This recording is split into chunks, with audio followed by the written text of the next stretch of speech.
Você crê que o Senhor tem uma palavra diretiva para o teu coração nesse momento? Vamos abrir a Bíblia lá em Mateus capítulo 7, versículo 24 ao 27, que diz assim: Todo aquele, pois, que escuta estas minhas palavras e as pratica, assemelhá-lo-ei ao homem prudente que edificou a sua casa sobre a rocha.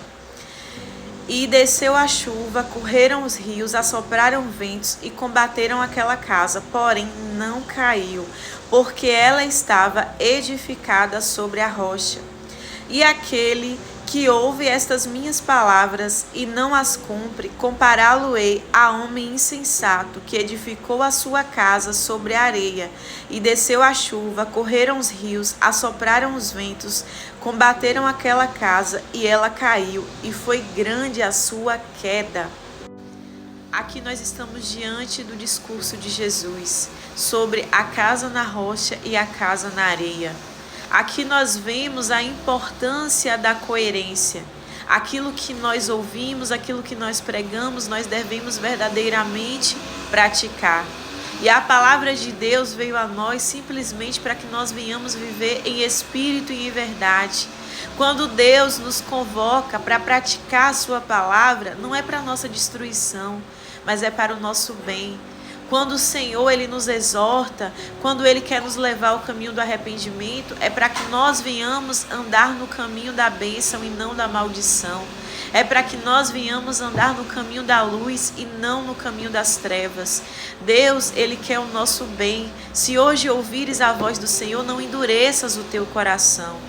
Porque a palavra de Deus vai nos dizer que Deus resiste aos orgulhosos, mas Ele dá graça aos humildes. E quem são os orgulhosos? São aquelas pessoas que estão constantemente com o coração endurecido, firmados no seu próprio eu, acreditando na sua própria ideologia e não dando ouvidos às palavras do Senhor. E nós vemos isso acontecer na vida de Caim.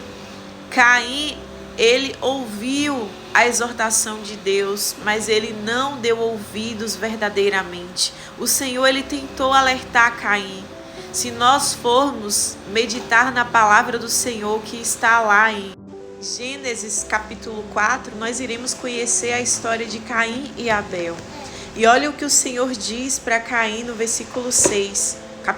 Gênesis capítulo 4, versículo 6.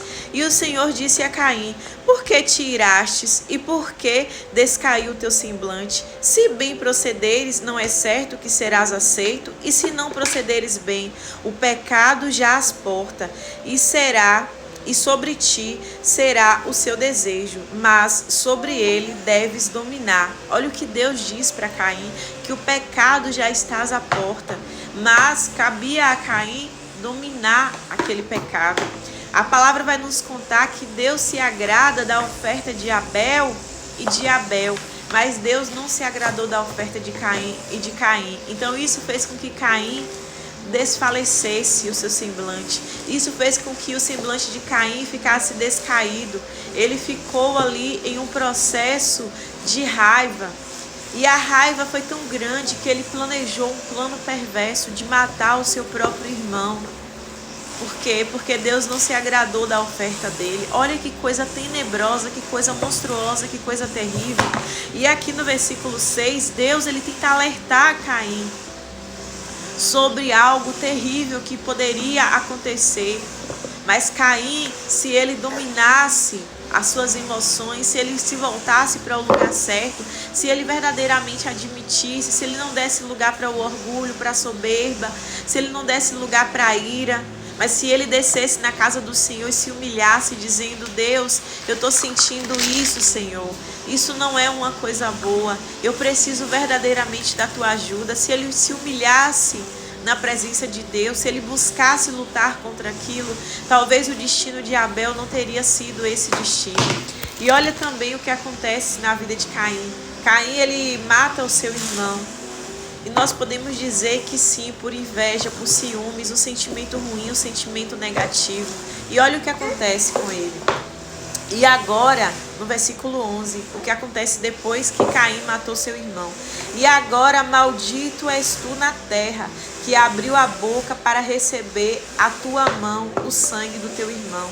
E agora maldito és tu na terra. Será que valeu a pena aquela maldade de Caim? Será que valeu a pena ele matar o seu próprio irmão? Queridos, olha que coisa terrível, olha como a inveja, olha como os ciúmes, olha como a maldade destrói a vida de alguém. Trouxe sobre Caim a maldição. A maldição veio sobre a vida de Caim. Por quê? Porque ele praticou o mal. Deus estava ali para alertá-lo, mas ele não quis ouvir. Então hoje, se ouvires a voz do Senhor, não endureça o teu coração. Seja uma pessoa humilde que desce na presença de Deus. Lembra quando o profeta Natan, ele vai exortar a Davi? Davi se humilha na presença de Deus. Davi cometeu um erro terrível. Davi, ele foi responsável por colocar o marido de Betseba na linha da frente para que ele morresse. Porque Davi havia cometido adultério com Betseba. E para que ninguém descobrisse aquele adultério, ele tentou fazer com que Urias voltasse para casa, mas Urias, como era um homem verdadeiramente fiel ao rei, ele decide continuar ali no palácio, porque ele não achava justo ele ir para casa enquanto os outros soldados estavam ali a serviço do rei. Então, Davi, ele trama um plano terrível. Ele pede para que Urias fique na linha de frente. Ele trama aquilo às escondidas. Ele manda uma carta para Joabe para que coloque Urias na linha de frente, para que Urias viesse a óbito. E Davi, ele comete um pecado terrível diante de Deus. E quando o profeta Natan, ele vem até Davi com uma palavra de exortação, Davi, ele se arrepende, ele se humilha na presença de Deus, mas ele não escapou, mesmo sendo um homem segundo o coração de Deus, ele não escapou da justiça de Deus. E a espada não saiu da casa de Davi. Então nós vimos que muitas tragédias aconteceram na vida familiar de Davi. Ele viu seus filhos morrerem, ele viu o seu próprio filho se levantar contra ele. Então por aquele pecado ele pagou. E aqui acontece também na vida de Caim. Caim, ele mata o seu irmão por inveja, por maldade. E ele acaba recebendo a maldição. E agora maldito és tu na terra. Será que você quer ser uma pessoa maldita ou quer ser uma pessoa bendita? Será que você quer receber as bênçãos de Deus ou que você quer ser amaldiçoado? Porque, queridos, o plantio, ele é livre, a gente pode plantar o que a gente quiser, mas a colheita é obrigatória. Nós iremos colher mediante aquilo que nós plantamos. Então, se hoje a maldade está batendo na tua porta, se humilha na presença de Deus, porque a palavra do Senhor vai nos dizer que sem fé é impossível agradar a Deus. Então, nós precisamos ter fé para acreditar que nós vamos perdoar quem nos feriu. Precisamos ter fé para acreditar que vamos fazer o bem, ainda que nos façam o mal. Não podemos controlar o que as pessoas nos fazem, mas nós podemos nos submeter a Deus, esbofetear a nossa carne, crucificar as nossas emoções. Hoje, nós podemos clamar ao Senhor: Senhor, eu estou sentindo um sentimento negativo, um sentimento ruim, eu preciso da tua ajuda. Lute contra os sentimentos ruins, não se deixe dominar pelo pecado, mas vença o pecado.